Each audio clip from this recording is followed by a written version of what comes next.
Irmãos e irmãs, vamos a mais um momento da nossa liturgia da palavra.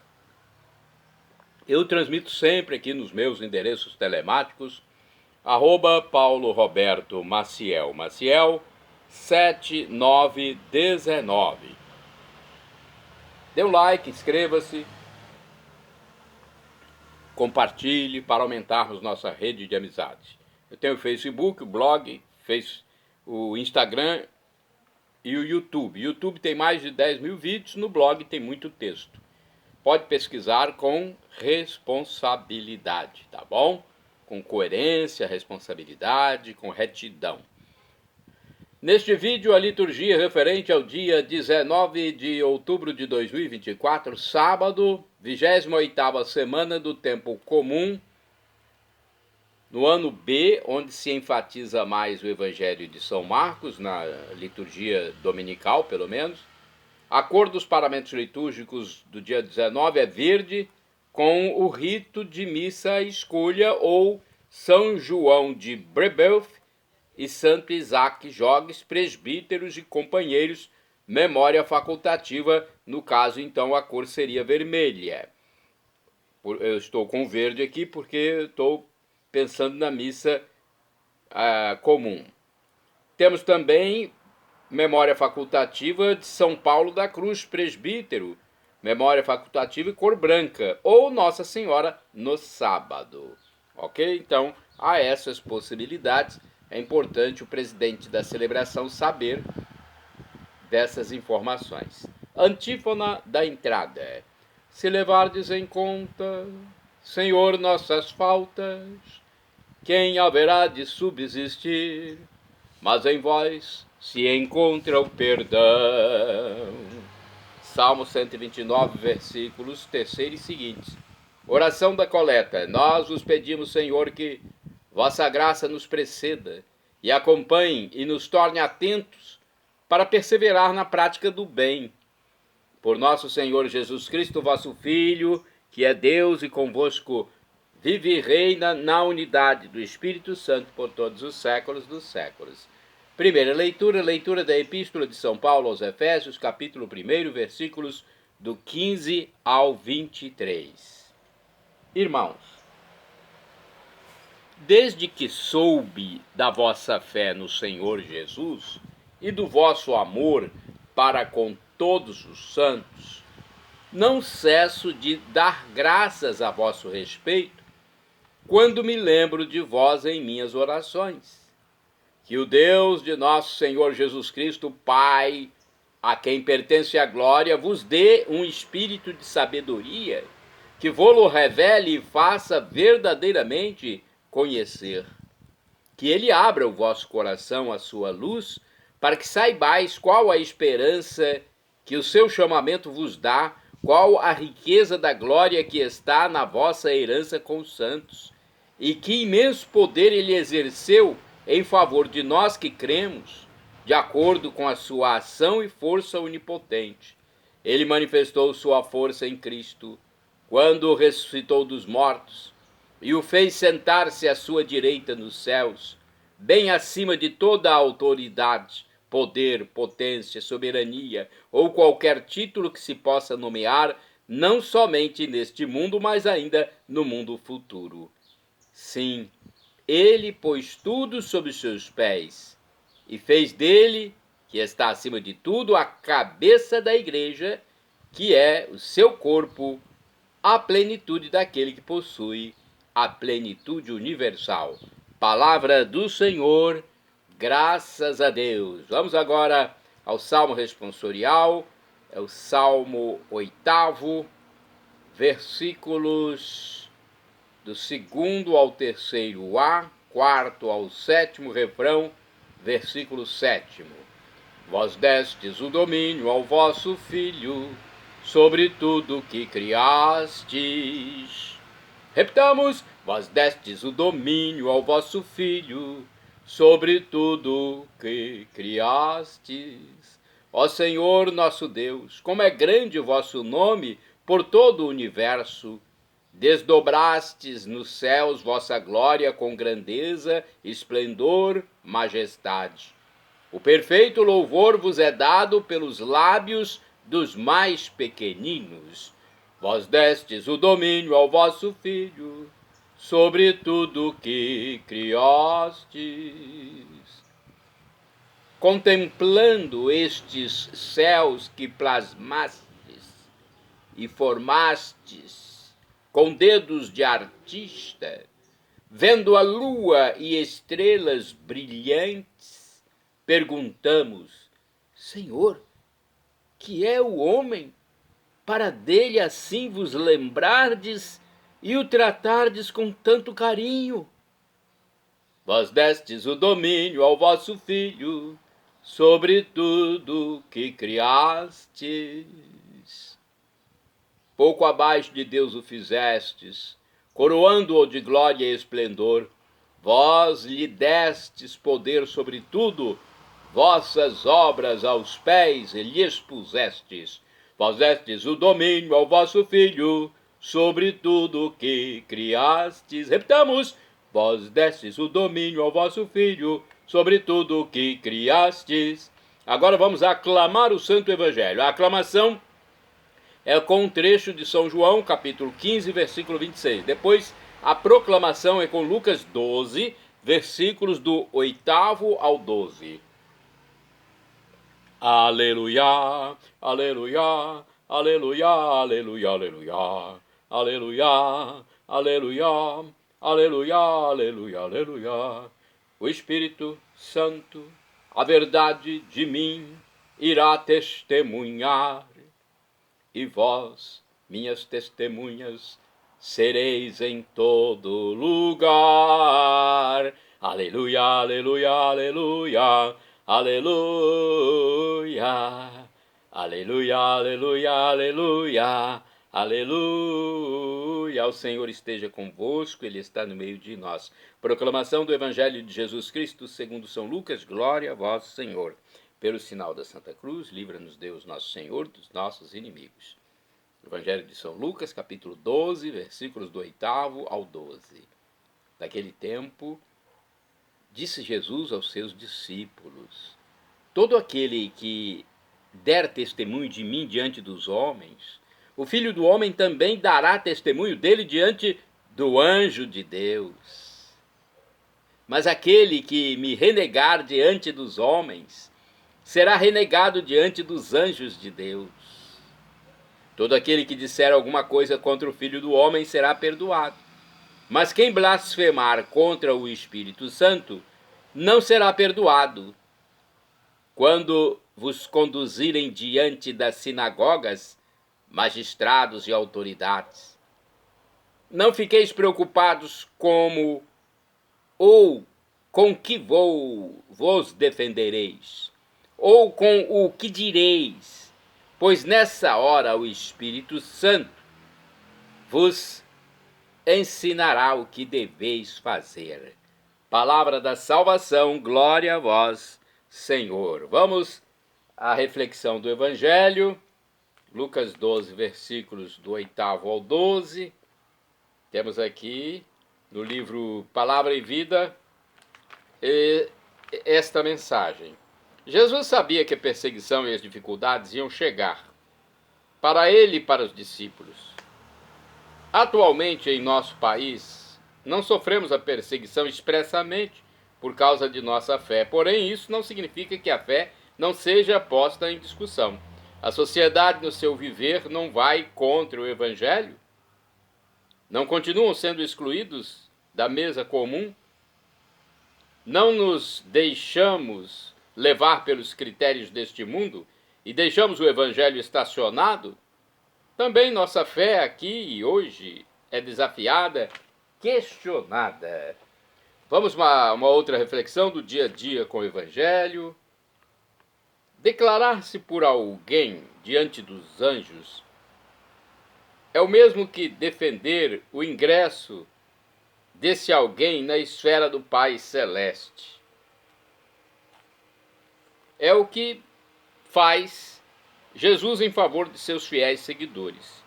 E o que é blasfemar contra o Espírito Santo? Sabemos que toda a vida e as obras de Jesus se desenrolam sob a ação do Espírito. Já o dizia o próprio Jesus no início de sua missão: o Espírito do Senhor está sobre mim. Lucas capítulo 4, versículo 18. Ora, dizer que Jesus age pelo poder de Satanás, conforme Lucas 11, versículo 15, é blasfemar contra o Espírito Santo. É como chamar o Espírito Santo de Satanás, sendo justamente Satanás o inimigo declarado de Jesus. Quem ofende a Jesus poderá obter perdão, afinal as pessoas são lentas para crer que ele é o Filho de Deus, mas atribuir o bem ao maligno, isso é imperdoável, vai contra a evidência e a reta intenção. É um fechamento total.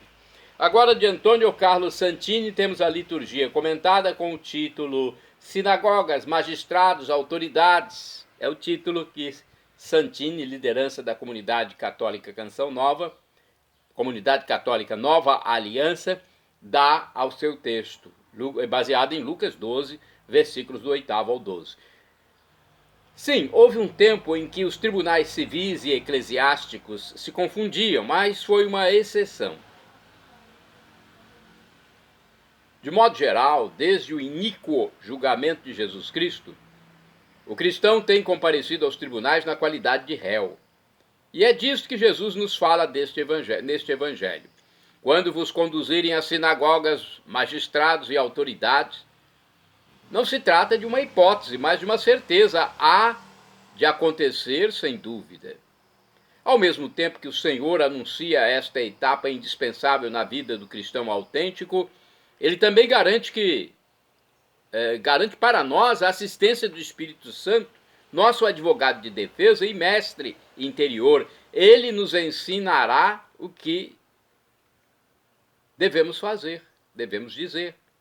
A história da igreja registra uma inumerável multidão de fiéis que foram perseguidos, caçados, presos, torturados e condenados à morte. Ainda nos textos do Novo Testamento, lemos as prisões e os julgamentos de Pedro, Atos, capítulo 4, versículo 3º e capítulo 5, versículo 17, de Estevão, Atos, capítulo 6, versículo 12, e de Paulo, Atos 16, versículos 22 e seguintes, capítulo 21, versículo 33, capítulo 28, versículo 16.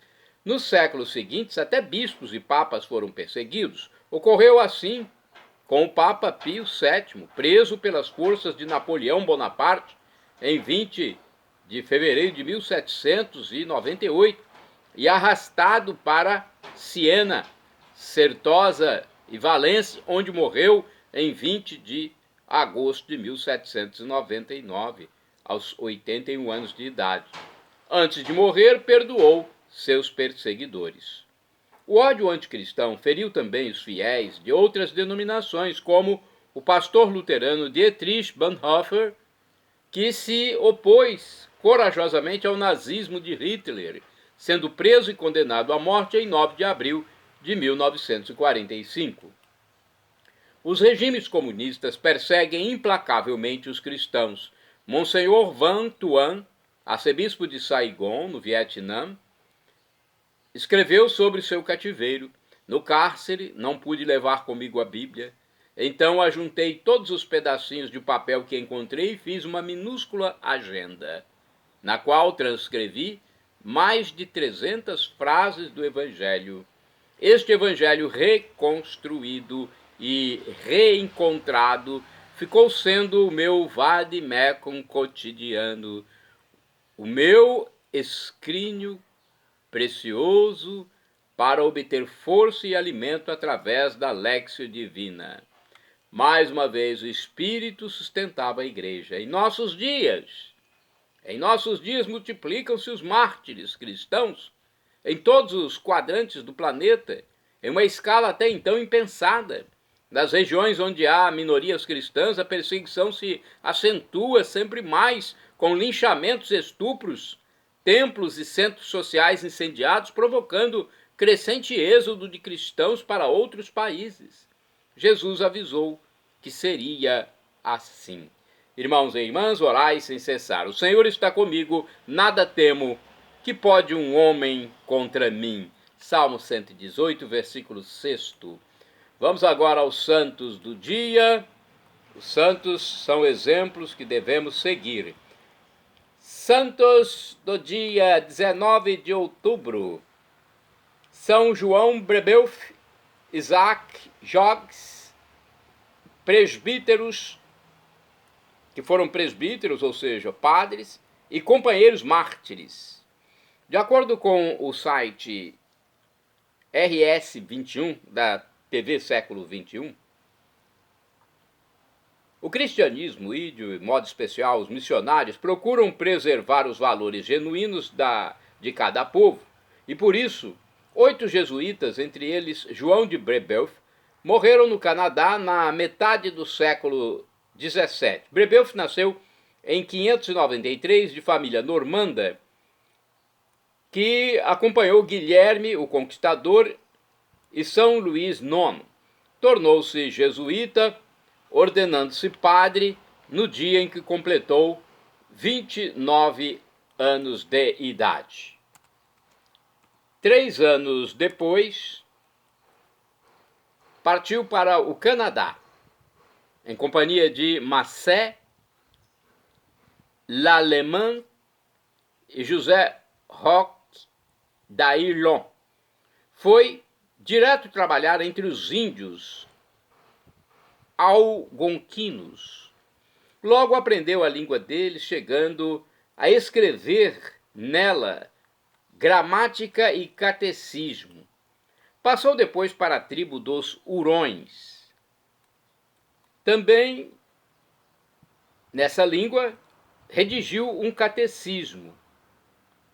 Batizou cerca de 7.000 índios.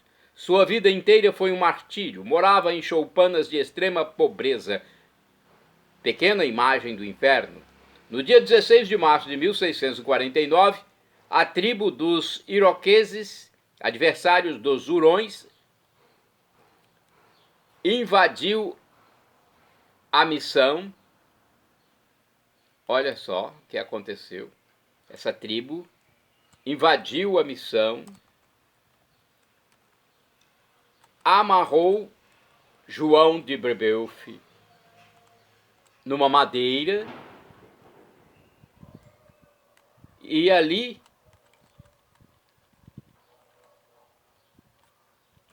arrancaram-lhe as unhas, gente. Bateram nele de 1000 maneiras, torturando-o de todos os modos. E por fim, admirados pela sua coragem, partiram-lhe o peito e comeram-lhe o coração para herdarem a força da sua alma. Olha que violência, selvageria mesmo desses índios, hein? Comeram o coração dele, pensando em herdarem a força de sua alma. Com 7 outros companheiros mártires, João de Brebeuf morreu naquela região. Puxa vida, hein? Que coisa, hein? Que história. Não é fácil a vida dos mártires da igreja. Santo do dia 19 de outubro, São Paulo da Cruz, sacerdote, foi fundador dos passionistas. Segundo o texto do padre Evaldo César de Souza, Paulo Francisco nasceu em Ovada, região norte da Itália, dia 3 de janeiro de 1694. Apesar do nome e da posição social, a família não possuía fortuna. Seu pai era um dedicado comerciante que viajava muito. Desde a infância, Paulo acostumou-se a acompanhar o pai, primeiro como companheiro e depois também para ajudá-lo nos negócios.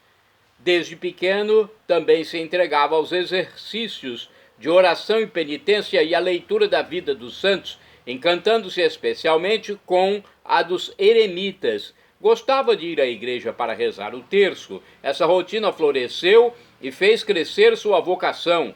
Aos 19 anos, decidiu-se pela vida religiosa. Viveu como eremita, longe da cidade. Somente nos fins de semana, ia até a cidade onde pregava e enaltecia a paixão do Senhor.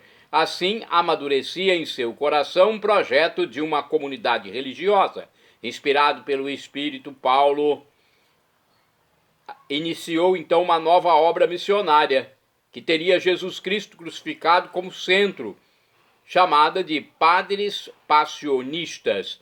Idoso e doente, quando foi desenganado pelos médicos, Paulo da Cruz mandou pedir a bênção do Papa Pio VI. O pontífice o convidou para ir até Roma, onde Paulo ainda viveu 3 anos. Morreu com 81 anos de idade. Hoje a Ordem dos Padres Passionistas está em missão nos 5 continentes. No Brasil, eles chegaram em 1911 e têm sede instalada em São Paulo.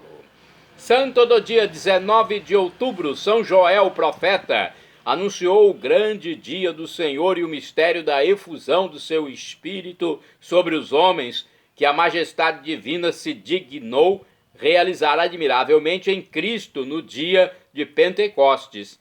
De acordo com o site psãojosé.org.br, o livro do profeta Joel faz parte do Antigo Testamento, vem depois do livro de Oséias e antes do livro de Amós. Segundo a tradição, foi escrito pelo profeta Joel. Alguns sustentam que foi escrito no final da era monárquica, mas a maioria dos exegetas sustenta que foi escrito após o exílio na Babilônia e após a reconstrução do Templo de Jerusalém, ou seja, aproximadamente em 400 a.C., pois o livro não se refere a nenhum rei nem ao exílio. A mensagem do livro é o julgamento que Deus fará contra os inimigos de Israel e, de uma perspectiva escatológica, a vitória final do povo de Deus. As dúvidas sobre a época em que o profeta Joel viveu dificultam a interpretação do que ele escreveu.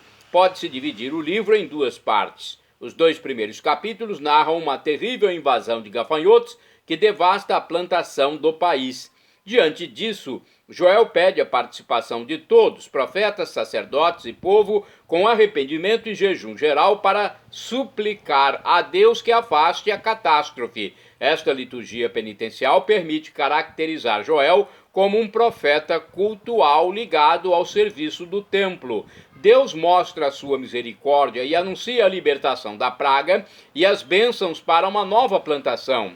Como o profeta compara esses gafanhotos a um exército, talvez se possa pensar que ele esteja falando de uma invasão inimiga. Os 2 últimos capítulos descrevem o julgamento de Deus sobre as nações e a vitória final, a efusão do espírito profético sobre o povo na era escatológica, responde ao anseio de Moisés em Números 11, versículo 29.